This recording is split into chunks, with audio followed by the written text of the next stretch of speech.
Hi, everybody. Jay Privman along with Marty McGee. As you know, we do the Derby Watch Top 20 every week. And Marty, your work was cut out for you over the past week because the horse that had been top ranked on our Derby Watch Top 20 and the favorite for the September 5 Kentucky Derby, Nadal, injured last week. He is out. So let's show the current top 20 list, and most significantly, have you update the odds changes that you ended up having to make in regards to the favorite going out. All right, Jay, we had to rearrange them with Nadal unfortunately bowing out with injury and to apparent retirement. Tis the law again. I think this is about the third time he's been out and now back in as favorite, 3-1. Maxfield, I just got to thinking that race was so impressive in the Matt Winn, so I've had him leapfrog Charlatan to second choice at 4-1, and Charlatan at 5-1, Authentic down to 6, and then we have Honore P at 12-1, King Guillermo and Sole Volante at 15-1 each, and everybody else 30-1 or 50-1. And one of those 50-1s is another horse who has rejoined us, Shoot or Shoot. He's going to get his chance to prove that he belongs as part of what appears to be a short field for the Santa Anita Derby on Saturday out there with you. So pretty significant development there, as Marty was saying. The favorite is out. That's what caused all those horses that he listed to have their odds cut, because when the favorite goes out and he's replaced by a 50-1 shot, a lot of significant horses are going to have their prices go down. Marty referenced the Santa Anita Derby. That's the one race that we're going to preview this week. 170 points overall, 100 to the winner, 40 for second, and 20 and 10 after that. And Marty, we're expecting, the race has not been drawn yet, we are expecting a rematch in this race between Authentic and Honore P, who finished 1-2 in the San Felipe Stakes back in March. That race originally was going to be held just 4 weeks in front of the Santa Anita Derby. It ended up now being 3 months in front of the Santa Anita Derby. But give me your thoughts on those two colts, both how they ran that day and your expectations for them going forward. Well, obviously, Authentic had the edge in terms of his superior speed. It looks like it might happen again like that, Jay, unless Shoot or Shoot would go on and press him through the early fractions. Otherwise, it might be a replication of what happened in the San Felipe back on March the 7th. I would think that the odds in this race, Jay, would be about Authentic 4-5, Honore P 8-5, 2-1, something like that, with everybody else higher. They both trained well, according to all your reporting, and you wrote a terrific story about Honore P and what kind of chance he merits not only Saturday, but going forward from this. So I think it's going to be a very interesting development. I'd like to ask you what you think it means for both of these top two favorites vis-a-vis the Belmont Stakes. Are the connections pretty much foregoing a chance at winning the Triple Crown by running in this race, or just what does it all mean?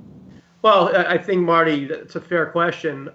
I think specifically in the case of Honore P, I know that they just want to take it a step at a time. He's only had 3 races. He's only had the 1 race this year. And I think they're looking to just keep him progressing forward. And if that means foregoing a chance at the Triple Crown, a Triple Crown that's going to start with a 1 1/8 Belmont Stakes, and then a Kentucky Derby that'll be run 2.5 months after the Belmont, and then a Preakness 4 weeks after that, I think they're willing to do that. The Derby, I think, remains the main goal of everybody, and maybe there'll be some tweaks made, but I wouldn't expect anybody who runs on Saturday to come back in 2 weeks. That's for sure. So if both those colts do run Saturday, there's no hiccups or unforeseen developments between now and then, I wouldn't expect them to run. One thing that's, I think, significant here is neither of those horses is yet to win a Grade 1.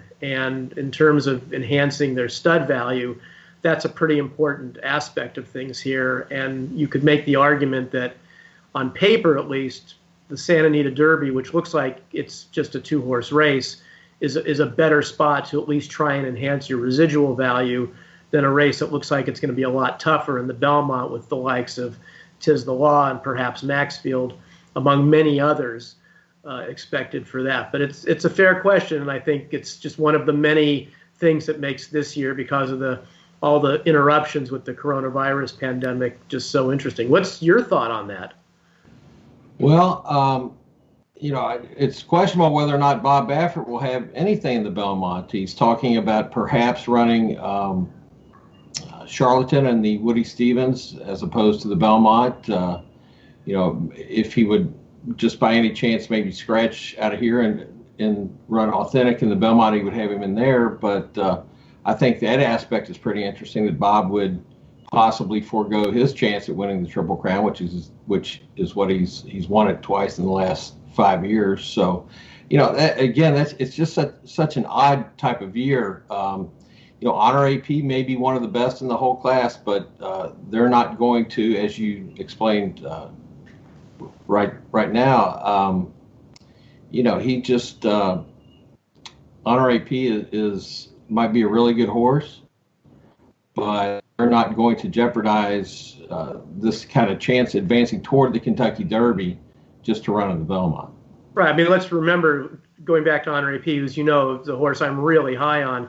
He's had one race since October, and that's the thing here. They want to build him up. They're not looking at a short-term thing. This is a horse who they're taking the long-term approach with, and if that means having a run in the Santa Anita Derby instead of the Belmont Stakes and bypassing a chance to win the Triple Crown, then that's going to be fine with them. But hopefully we will see both Authentic and Honor AP in round 2 of their budding rivalry on Saturday in the Santa Anita Derby. They're among a field of 6 that we're expecting for that race. But as we mentioned, as we tape this on Wednesday, that race is yet to be drawn. Marty, as you mentioned, another horse expected for that race is Shooter Shoot, who's back on our Derby Watch Top 20. He most recently ran in an allowance race at Oaklawn, and he was scheduled to run in one of the Arkansas Derby divisions, but he had a minor hiccup that week and ended up being scratched. What do you think of this colt? I mean, if he can run back to that race, Jay, that was pretty productive, that race, and I'm sure that Peter Urton, his trainer, was disappointed to not be able to run him back at Arkansas. But he isn't here, and he should be able to get good position, being that only he and Authentic are the speed in this race. So I'd like to see Anno Dor run better. Yeah, he really threw in a couple of clunkers in both the Risen Star and a division of the Arkansas Derby after running so well in the Breeders' Cup Juvenile, which continues to not flatter itself with the way the horses have run out of there. So I'd like to see him run better. We also have Rushy for Michael McCarthy, and then another Baffert horse in Azul Coast. His buyers haven't been that good, but his races were, including his victory at Golden Gate, and his subsequent workouts have been okay. So maybe Bob has another one there in his deep bench. Well, that's our update on all the goings-ons regarding the Derby Watch Top 20. The Santa Anita Derby is the big race this week. Marty and I will be back next week to recap the Santa Anita Derby. And then 2 weeks from now, we will preview what this year will be the first leg of the Triple Crown, that being the Belmont Stakes. And as you know, you can come to DRF.com all the time for all the latest updates, not only on the 3-year-olds, but all of racing around the country. For Marty McGee, I'm Jay Privman. Thanks for watching.